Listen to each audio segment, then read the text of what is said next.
सुवर्ण कोकणच्या आजच्या भागात आपण चाललो आहे सह्याद्रीच्या पर्वतरांगांमधील अशाच एका डोंगरावर, ज्या ठिकाणाहून आपल्याला सुंदर निसर्ग सौंदर्यासोबतच अरुणा प्रकल्पाचा व्ह्यू देखील मिळतो.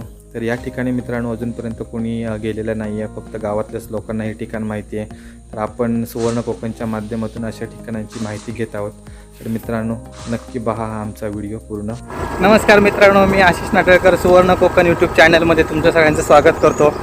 तर आज आम्ही चाललो आहे 3 हेत डोंगरावर. तिकडे आमचं जरा काम आहे, तर त्यासाठी आम्ही चाललो आहे. तर हा भुईबावडा जो घाट आहे तर त्याच्या जवळचा लागूनच हा डोंगर आहे. तर आम्ही त्या डोंगरात आता चाललो आहे. तर ह्या डोंगराला 3 हेत डोंगर असं का म्हणतात, कारण 3 गावांची सीमा या डोंगराला लागते. तर ह्या हेत, मौदे आणि भोम अशा 3 गावांची सीमा या डोंगराला लागते. आणि याच्या बाजूलाच या डोंगराला लागूनच वरून धरण आहे. तर अरुणा प्रकल्प म्हणून इथे एक धरण बांधलेलं आहे. तर आपण त्या धरणाचा व्ह्यू देखील बघू.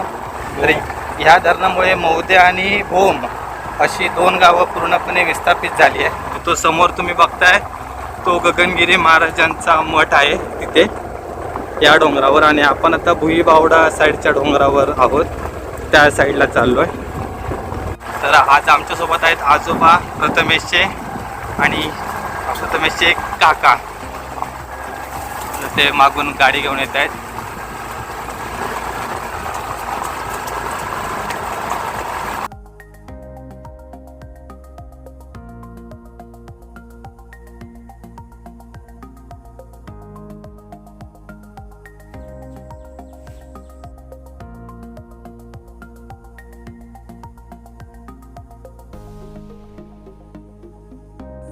तर मित्रांनो आम्ही आता आहोत भुईबावडा घाटातील 3 हेत डोंगरावर. तर इथे येण्याचं प्रमुख कारण म्हणजे आम्ही जेव्हा प्रथमेशच्या आजोबांच्या घरी आलो तर त्यांनी आम्हाला सांगितलं की इथे ह्या मागच्या डोंगरावरून पुढे एक नवीन धरण झाले अरुणा प्रकल्प. तर त्याचा व्ह्यू वगैरे चांगला मिळतो आणि आम्हाला जंगलात फिरण्याची आवड असल्यामुळे आम्ही तो व्ह्यू वगैरे पाहण्यासाठी आलो आहे. सोबतच आजोबांनी अशी आम्हाला माहिती दिली की इथे भरपूर प्रकारचे पशुपक्षी वगैरे पाहायला मिळतात आणि तुम्हाला रानातील फुलझाडं वगैरे किंवा औषधी वनस्पती देखील भरपूर प्रमाणात आढळतात आपल्या सह्याद्रीच्या पर्वतरांगांमध्ये. तर आम्ही त्यांच्यासोबत जंगल सफारीवर निघालो आहे. तर आपल्याला बघूया कोणते प्राणी वगैरे भेटतात. होप सो प्राणी कोणते मिळून देत, पण एक्साइटमेंट आहे थोडीशी. बघूया आता आपल्याला कोणती वगैरे माहिती मिळते ती. इकडे पावसाच्या कालावधीत भरपूर झाडी वाढलेली आहे आणि आम्ही झाडीतून वाट काढत ज्या ठिकाणी व्ह्यू दिसतो धरणाचा त्या ठिकाणी आम्ही चाललो आहे. परत बघूया आता पुढे किती अजून चालत जावं लागतं ते. तर हे जंगल वनविभागाच्या अखत्यारीत असल्यामुळे इथे झाडं वगैरे तोडण्यासाठी आणि शिकारीसाठी पूर्णपणे बंदी आहे. तर तुम्ही इकडे पाहू शकता समोर झाड वगैरे पडलेलं आहे.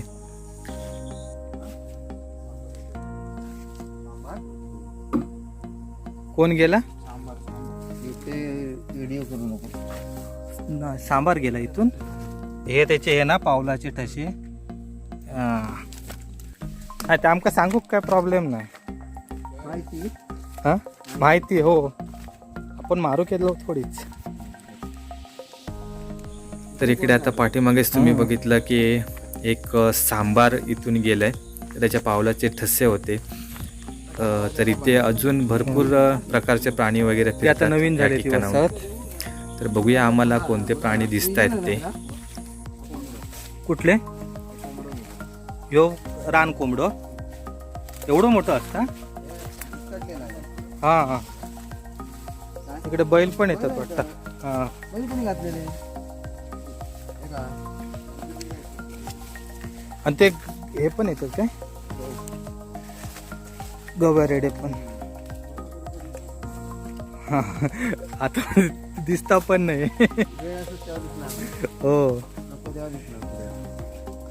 खालच्या बाजून पूर्ण. तो कुठल्या रस्त्या कुठल्या येणार येता होय प्रथमेश? एका योग रस्तो कुठून येता?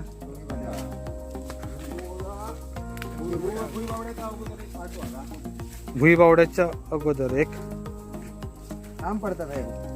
15 किलोमीटर आहे ना. आमच्या घरापासून आहे. तर इकडे माझ्या पुढे एक फुलपाखरू चाललं आहे, छोटं फुलपाखरू आहे. इथे अजून भरपूर प्रकारची फुलपाखरांच्या जाती आपल्याला आढळतात, पण त्यातील एक येलो कलरचे फुलपाखरू आहे. आणि झाडी देखील भरपूर गर्द आहे, त्याच्यातून आम्ही वाट काढत चाललो आहे पुढे.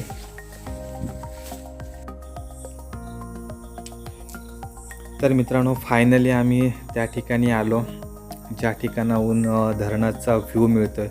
तर समोर बघा, मस्तपैकी असा अरुणा प्रकल्प जो नवीन धरण झालं आहे त्याच्या पाण्याचा आपल्याला व्ह्यू दिसतो आहे. बाजूने पूर्ण डोंगर आहेत, वरती निळशार आकाश आहे आणि सोबतच गर्द वाढलेली झाडी.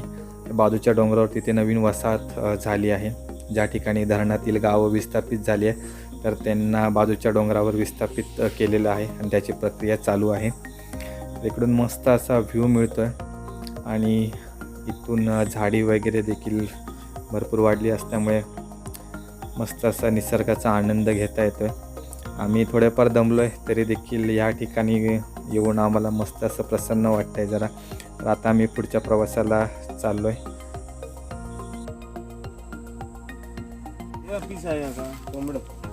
कोंबड्याचं पीस या रान कोंबडो.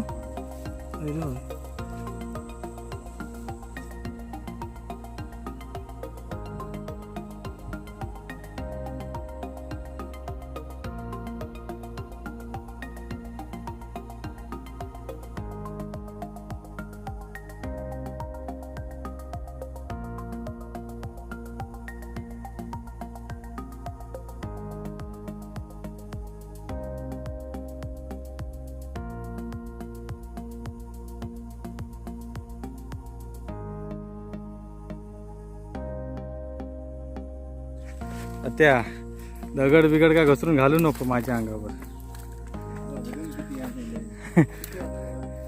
माझा आता 76 वजन ना तुझा. तर मी बरोबर त्यापेक्षा 60 किलो, अजून 10 किलो कमी केले तर सिमेंटचा पोता होताला माझा. मी पण हो, तो गॉगल काढ, कळाचा नाही. हा, सावकाश सावकाश सावकाश. मी आता मोबाईल घेऊन वरती येऊचा लागतला माका. रस्ता डेंजर आहे इथून. काय काटेरी आहे बघ, तरी पण मी बघ कसं येतो वरती.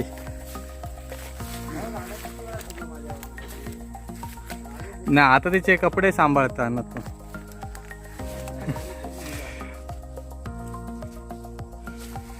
आमचं प्रथमेश म्हातारो झालेलो असा काठी बिटी घेऊन येतो. वरती डोंगर चढाक जमत नाही आणि मी बघ पण त्या मोबाईल घेऊन कॅमेरा घेऊन हे करतोय, शूटिंग काढतोय. आणि तू एवढं दांडगो गडी असान पण काठी घेऊन फिरतो. पावलट हा बघूया बघूया माका पावलांचं ह्या होया. इकडून गोवरेडो गेलेलो अखया.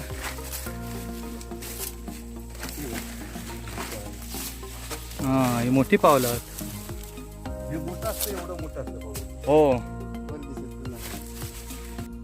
तर मित्रांनो, आमचं बॅड लक की आम्हाला एकही प्राणी बघायला मिळाला नाही, पण त्यांचं अस्तित्व बघायला मिळालं. तर आता आम्ही परत आम्ही ज्या ठिकाणी टू व्हीलर पार्क केलेलं आहे त्या ठिकाणी चाललो आहे.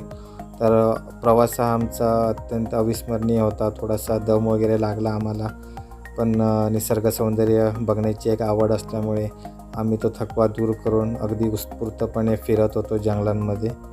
तर आमचा हा एपिसोड तुम्हाला कसा वाटला हे आम्हाला कमेंट बॉक्समध्ये नक्की कळवा आणि या ठिकाणी एकदा नक्की भेट द्या. तर काकून रस्तो असं कशाक ठेवल्याने या. हा येणारी भूम रस्ता 6 किलोमीटर, हा या 3 गावांना जोडणारा रस्ता. हा. एकदम त्या 2 गावांना 7 ते 8 किलोमीटर 9 किलोमीटर आसपास हे 2 गाव कव्हर करायला मिळतात. हा, आता तिकडून जायचं म्हटलं की लोकांना 18 आणि 22 किलोमीटर अंतर तोडावं लागते. बरोबर. हो. त्या फॉरेस्टनं रस्ता पूर्ण झाला असताना पण हरकत केली. हा कोण मंत्री खासदार आमदार यांनी कोणी इकडे लक्ष न देता हा, त्याच्यामुळे हा रस्ता असा पडून झालेला आहे. हा इकडे इथपर्यंत झाला रस्ता. ह्याच्या पुढून म्हणजे ते गाव 9 किलोमीटर वर जवळ आहे. 500 मीटर झाला हा, की डांबरीकरण पूर्ण. ओके. आज त्याच्यातला 4 किलोमीटर डांबरीकरण झालेला आहे. हा, फक्त 500 मीटर डांबरीकरण शिल्लक आहे. Okay okay. तर मंडळी सुवर्ण कोकणच्या आजच्या भागात एवढंच. तर मंडळी पुढच्या भागात आपण नक्की भेटू. आणि प्रथमेशच्या आजोबांचे आभार की त्यांनी आमच्यासाठी एवढी मेहनत घेतली आणि जंगलातून आमच्यासोबत फिरायला आले आणि त्यांच्यामुळेच आम्हाला एवढं चांगलं निसर्ग सौंदर्य वगैरे पाहता आलं. तर मित्रांनो, आम्ही सुवर्ण कोकणच्या माध्यमातून अशाच विविध पर्यटन स्थळांची आम्ही माहिती घेऊन येतच असतो. तर हा व्हिडिओ तुम्हाला कसा वाटला हे आम्हाला कमेंट बॉक्समध्ये नक्की कळवा. तुम्हाला जर इथे यायचं असेल तर एखाद्या गावातील अनुभवी व्यक्तीला घेऊनच इथे यावं लागेल, जेणेकरून तुम्ही इथे कुठे वाट वगैरे चुकणार नाहीत. तर ह्या व्हिडिओमध्ये एवढंच. पुन्हा भेटू पुढच्या व्हिडिओमध्ये. तोपर्यंत सुवर्ण कोकण चॅनल आमचं सबस्क्राईब करा. हा व्हिडिओ तुम्हाला आवडला असल्यास जास्तीत जास्त लाईक करा, शेअर करा. धन्यवाद.